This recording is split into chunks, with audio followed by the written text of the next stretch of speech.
أعوذ بالله من الشيطان الرجيم. بسم الله الرحمن الرحيم. إن الحمد لله نحمده ونستعينه ونستغفره ونعوذ بالله من شرور أنفسنا وسيئات أعمالنا. من يهده الله فلا مضل له ومن يضلل فلا هادي له، وأشهد أن لا إله إلا الله وحده لا شريك له، وأشهد أن محمدا عبده ورسوله صلى الله عليه وآله وسلم تسليما كثيرا. أما بعد، د سرور کائنات صلی الله علیه و آله وسلم ژوند. محترم ورونو، زموږ قصه دې ځای ته را رسېدلې وه، خو دلته یو صحابي موجود و چې شاعر و. هغه ویل یا رسول الله، که ستا اجازه وي زه به ور وښیم. ویل ور وښیم. شاعر ویل اسمع یا رجل، سړی واوره. ان الصلاة 4 فأربع ثم 3 بعدهن 4 ثم صلاة الفجر لا تضيع. دغه رکعتونه په شعر ور وښول. بس د صحرایي هم په یاد او زده سوه. مقصد دا چې په عربو کې شعر خاص مقام درلودی. شعر یې په دماغ کې کښېنستی، شعر یې پر ژبو آسانه و، شعر یې په یاداوه او یو د بله سره نقلاوه. نو کم وخت چې سعد ابن مالک شاعر مسلمان سو، دا د اسلام دپاره ډېره لو کامیابي وه، ځکه د ده د شعر په واسطه و اسلام ته دعوت نشرېدی. بل چا داسې نسوای نشرولی لکه یو شاعر. نو خود رسول الله صلی الله علیه و آله وسلم د سعد ابن مالک رضی الله تعالی عنه په اسلام ډیر خوشحاله سو. او بیا رسول الله صلی الله علیه و آله وسلم د دغه دوه نفرو سره وعده وکړه چې په پلاني شپه به د عقبې سره په پټه سره یو ځای کیږو. عقبه په مینا کې د جمرة الاولی سره د یو غره نوم دی، او هلته به ملاقات سره کوو. او اوس به قصه د انصارو و یو مشر ته پرېږدو چې د دغه تاریخي ټولنې او اجتماع کم چې د شرک او اسلام د مقابلې و ورځو ته تغییر ورکوي حالات راته بیان کړي. کعب ابن مالک الانصاري رضی الله تعالی عنه وایي موږ د مدینې منورې څخه د حج دپاره و مکې مکرمې ته راغلو، او د رسول الله صلی الله علیه و آله وسلم سره مو د ایام تشریق د مابین په ورځو کې د عقبې سره د ملاقات وعده وکړه. او هغه شپه راورسېده چې موږ د رسول الله صلی الله علیه و آله وسلم سره په هغه شپه د ملاقات وعده درلوده. په دې سفر کې پر نورو مشرکانو علاوه زموږ د قوم د مشرانو څخه یو مشر او زموږ د اشرافو څخه یو شریف عبدالله ابن عمرو ابن حرام چې دی هم مشرک و را سره و. که څه هم موږ خپل حال زموږ د قوم د مشرکانو څخه پټ ساتي، خو د عبدالله ابن عمر سره مو په دې باره کې خبرې وکړې. او موږ ورته وویل یا ابا جابر، ته زموږ د اشرافو او مشرانو څخه یو شریف او یو مشر یې، او موږ دغه ستا په حال نه یو خوښ، نه غواړو چې سبا د دوژخ اور په تا بلیږي. او بیا مو اسلام ته را دعوت کړي، او د رسول الله صلی الله علیه و آله وسلم د ملاقات په وعده مو هم خبر کړي. عبدالله ابن عمر اسلام قبول کړي او عقبې ته هم را سره حاضر سو، او د 12 نقیبانو څخه یو نقیب هم دی و. کعب رضی الله تعالی عنه وایي موږ په هغه شپه د خپل قوم سره په خپل ځای کې بیده سوو. کم وخت چې د شپې 3 حصه تېره سوه، موږ د رسول الله صلی الله علیه و آله وسلم سره د وعدې وځای ته یو او په پټه ورهي سوو. څو چې د عقبې سره په هغه شیله کې ټول سره یو ځای سوو. موږ ټوله 3 نفره نران وو او 2 ښځې را سره وې، چې یوه یې نصیبه بنت کعب وه چې په ام عماره سره مشهوره ده، او بله یې اسماء بنت عمرو وه چې ام منیع ورته ویل کیږي، یا ام منیع ورته ویل کیږي. په دغه شیله کې سره یو ځای سو، او د رسول الله صلی الله علیه و آله وسلم د راتګ انتظار مو کاوه. څو چې رسول الله صلی الله علیه و آله وسلم راغلی، او د ده سره د ده اکا عباس ابن عبدالمطلب هم ورسره و، او دی په دغه وخت کې د خپل قوم پر دین و، خو بیا یې هم دا خوښه وبلل چې د خپل وراره په معامله کې حاضر وي او ځان ته پوره اطمینان حاصل کړي. ورونو، موږ مخکې وویل کم وخت چې برا ابن معروف او سعد ابن مالک د رسول الله صلی الله علیه و آله وسلم سره د ملاقات وخت او ځای ټاکی، عباس رضی الله تعالی عنه هم هلته حاضر و. دغه دوه نفرو نه غوښته چې د هغه په حضور دغه خبرې وسي، ځکه عباس رضی الله تعالی عنه هغه وخت اسلام ته نو داخل سوی. خو رسول الله صلی الله علیه و آله وسلم ورته وویل خبرې په ښکاره سره کوي، دا زما اکا دی، مطمئنه اوسئ. نو د ملاقات وعده د عباس رضی الله تعالی عنه په حضور کې وسوه. کم وخت چې د وعدې شپه راورسېده، عباس رضی الله تعالی عنه و رسول الله صلی الله علیه و آله وسلم ته ټینګ سو چې زه هم در سره ځم، او رسول الله صلی الله علیه و آله وسلم هم د ځان ملګری کړي. کعب ابن مالک رضی الله تعالی عنه وایي اول هغه څوک چې په دغه اجتماع کې خبرې وکړې عباس ابن عبدالمطلب د رسول الله صلی الله علیه و آله وسلم اکاو، او په پوره صراحت سره د دغه مسؤلیت چې دوی پر غاړه اخیستی وو خطرونه ورته بیان کړه، او ویې ویل یا معشر الخزرج، محمد صلی الله علیه و آله وسلم په موږ کې هغه مقام لري چې تاسې ته در معلوم دی. موږ د هغو کسانو څخه ساتلی دی چې د ده صلی الله علیه و آله وسلم مخالفه دي. دی علیه الصلاة وسلام په خپل قوم کې په عزت او د دشمنانو څخه ساتلی دی. خو دی علیه الصلاة وسلام ستاسې په غوښتنه اوس غواړي چې و تاسې ته درسي.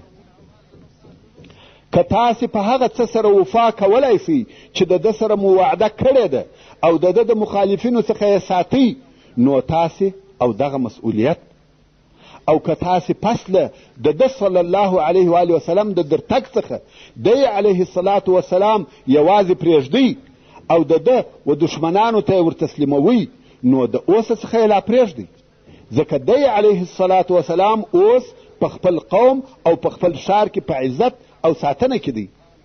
کعب رضی الله تعالی عنه وایي موږ و عباس رضی الله تعالی عنه ته وویل موږ ستا خبرې واورېدې او اوس ته خبرې وکړه یا رسول الله، ستا د خپل ځان او ستا د رب دپاره هغه شیان پر موږ کښېږده چې ستا خوښ وي. ورونو، تاسې پوهیږئ چې په دې جواب کې ډېره لو معنا پرته ده.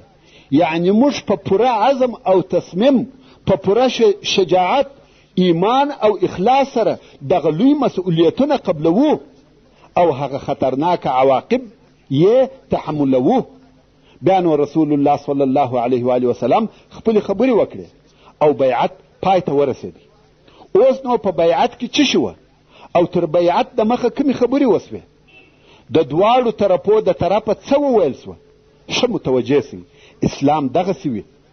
امام احمد رحمه الله د جابر رضی الله تعالی عنه څخه د دغه بیعت مادې یا بندونه په تفصیل سره بیانوي او وایي. جابر رضی الله تعالی عنه وایي چې موږ و رسول الله صلی الله علیه و آله وسلم ته وویل یا رسول الله پر څه شي بیعت در سره وکړو؟ رسول الله صلی الله علیه و آله وسلم وفرمایل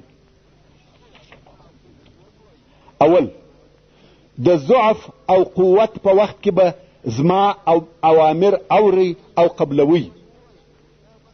نن ورځ موږ مسلمانان دغسې یو.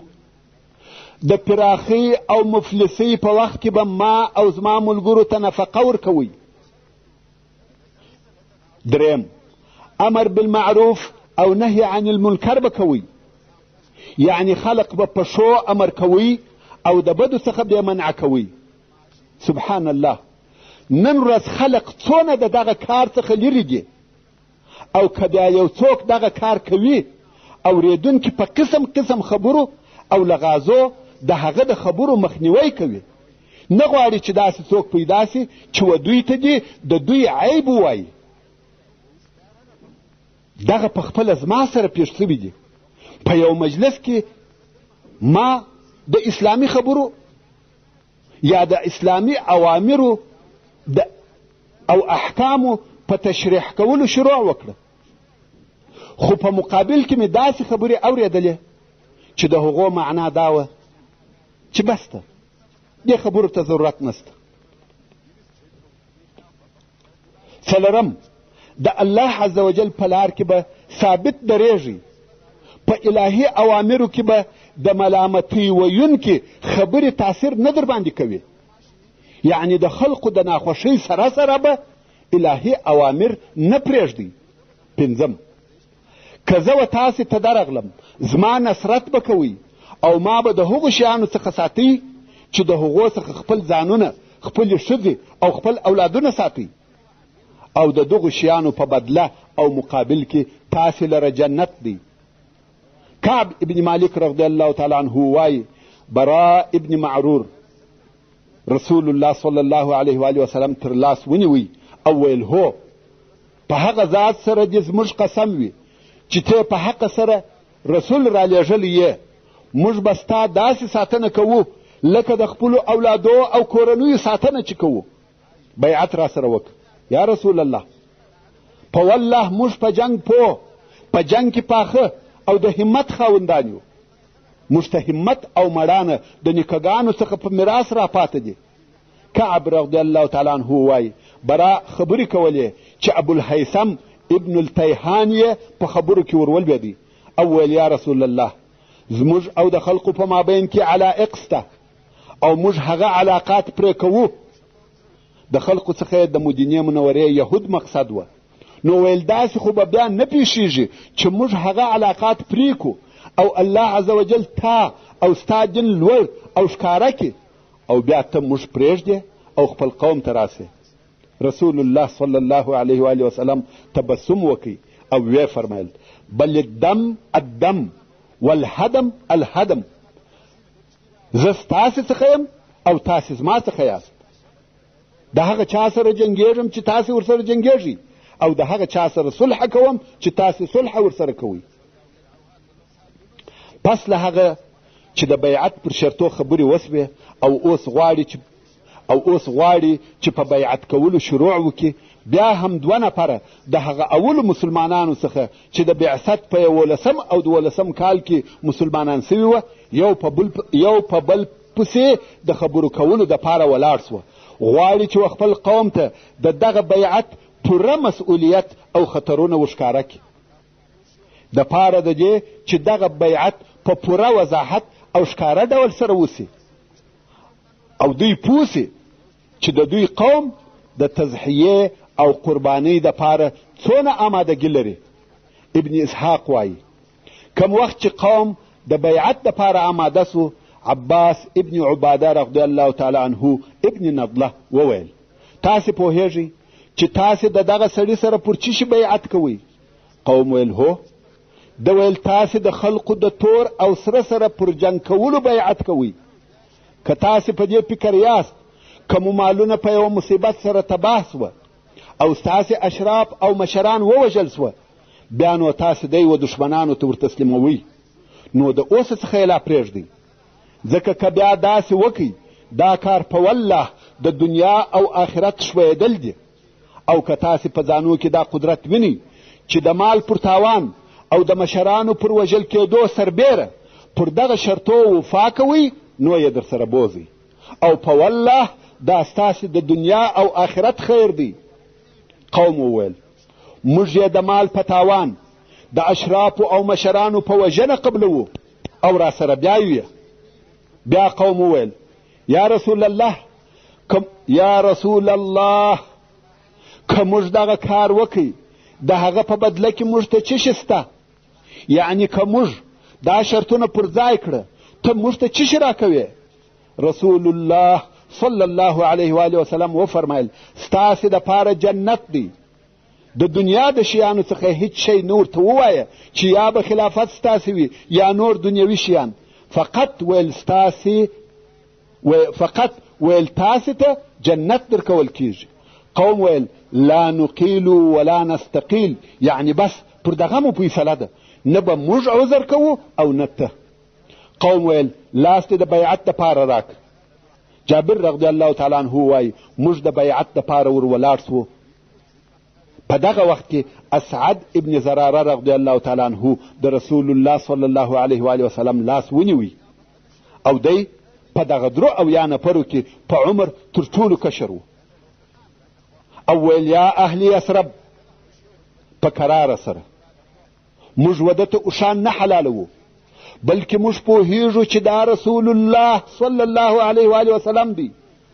د ده بیول د ټولو عربو سره د علاقاتو شکول دي او ستاسې د اشرافو وژل دي او تاسې به د عربو تورې ژویي، یا به تاسې پر دغه خطرو او مشکلاتو صبر کوئ نو یې بوزئ او ستاسې اجر پر الله دی، یا به تاسې پر خپلو ځانو بیریږئ نو یې پرېږدئ او د الله په حضور مو دغه عذر دی.